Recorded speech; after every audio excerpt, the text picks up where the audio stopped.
It's a record vote. Clerk, please read the bill. This is State Representative Debbie Riddle. She authored the bill that would require voters to show a photo ID. Clerk, ring the bell. It's a record vote. It's all about integrity. It's a record vote. But the integrity of one person, one vote doesn't apply at the legislature. We found many lawmakers vote more than once. Take a look. Riddle votes, turns around, votes again for State Rep Kemple. Rewind and watch the men on the screen. Elkins goes to vote for Merritt, but Hancock is faster. Elkins heads back to his desk, but before he can vote, Joe Crabb turns around and beats him to it.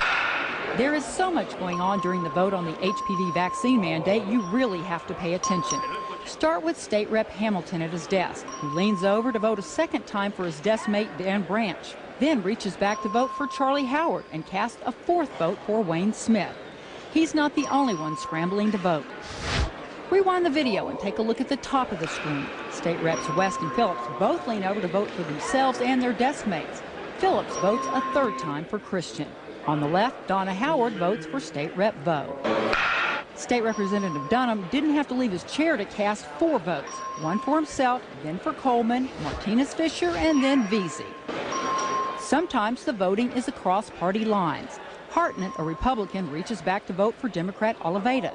Democrat Matt Reynolds votes for Republican England, and Republican John Davis votes for Democrat Noriega. Most voters have no way of knowing if their lawmakers are actually casting their own vote.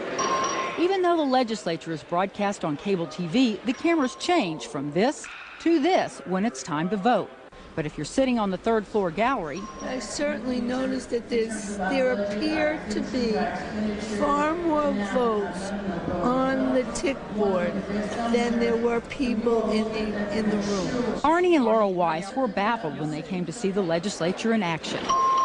It seems very inappropriate and they should do something about it. Yeah, definitely. State Rep Debbie Reynolds says voting for other members is done out of necessity. We have a lot of votes. We have a lot of amendments.